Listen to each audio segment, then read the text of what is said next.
I'd like to share a little bit of business advice to my maker and woodworking brethren looking to make money in their particular discipline. This advice works for most business owners, but I'm focusing today on the woodworking entrepreneur. As an entrepreneur who owns and has owned a few successful and non-successful businesses, I'd like to share with you some tips from basic to advanced. Now, the first tip is pretty basic. If you haven't done so already, create a business plan. Any business course, motivational course, or personal achievement course will tell you, if you don't have a goal, a decision, a focus, a plan for the goal, you are likely to fail. Here's an example. My Uncle Wilbur decided to go on a family vacation.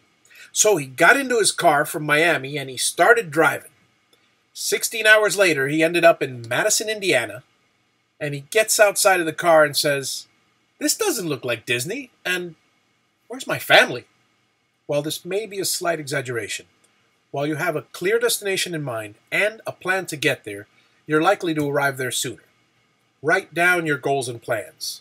Continue to refer to them on a regular basis and adapt them as you deem fit. Which brings me to my next point. In business, if you're not moving forward, you're moving backward. There is no coasting. In most businesses and personal endeavors, consistency is key. Like many entrepreneurs, I personally struggled with this one for a long time. Now, I'm not what you might call a disciplined, focused, rigidly consistent squirrel. Ooh, look, a chicken. Oh, individual. Like most makers and woodworkers, I like to learn new things. I learn a new discipline, build a business around it, master it, get bored, and either sell it or just plain move on to the next business. There is a secret to consistency, however. You do not have to be consistently consistent to succeed. Here's an example.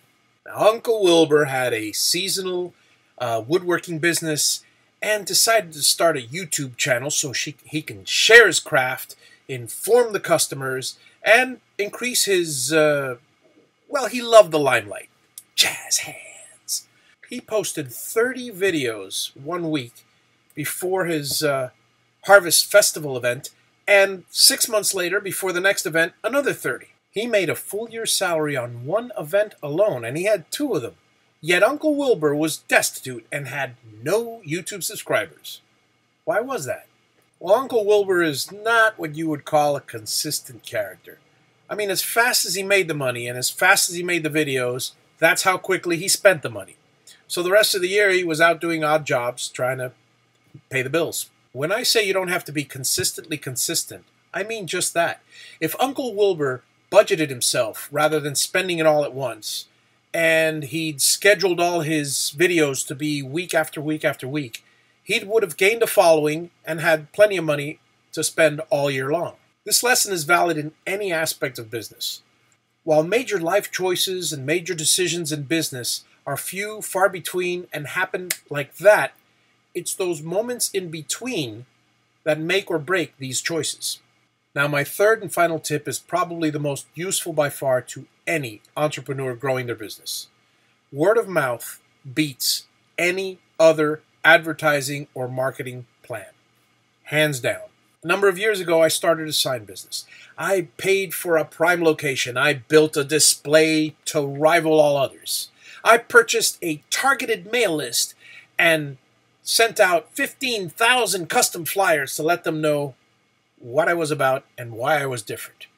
In the end, the 10 walk-in customers I received that year contributed very little to gross sales. One day, a fellow business owner introduced me to networking. Here's my story. My friend invites me to a Chamber Business Association type meeting. 300 members go to this meeting every single month. I was fascinated at the fact that all these people are there to generate business for each other. Wow, that's wonderful.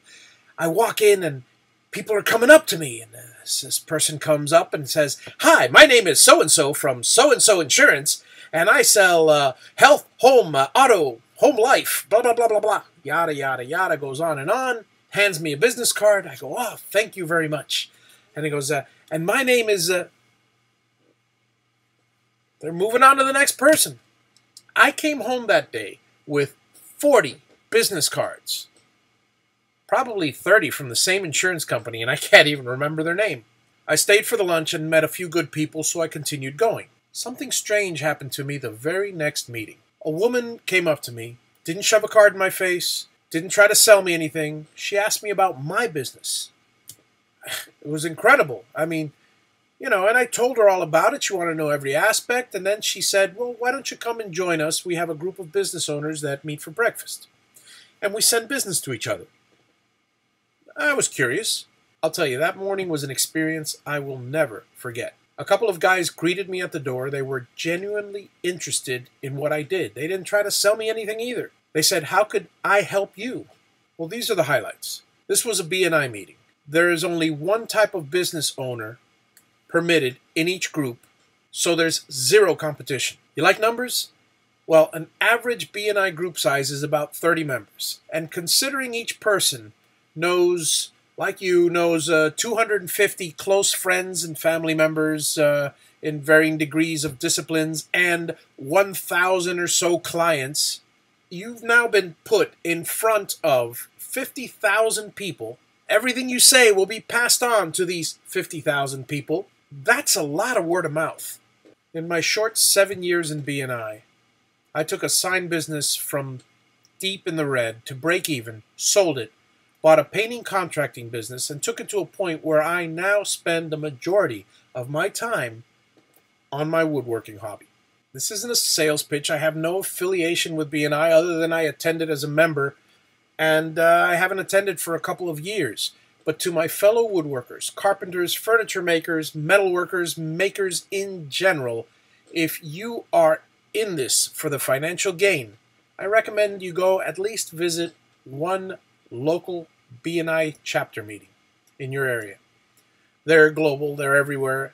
Now, the business education and tips you will receive from your fellow business owner entrepreneurs alone is worth your time.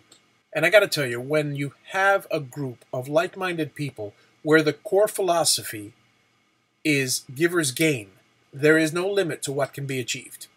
Now, I apologize for having a little more substance and a little less humor in this video than normal, but if you've gained anything from it, well, then I've succeeded. Please comment if, aside from my woodworking and humorous videos, you want me to continue with the business tips videos weekly.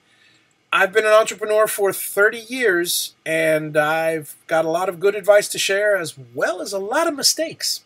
As always, please subscribe. And you know what? Get 5 of your friends to subscribe too. I mean, these videos are informative or funny. I mean, you got a 50-50 chance of laughing. I mean, I think I'm pretty funny. And I'm not just talking looks.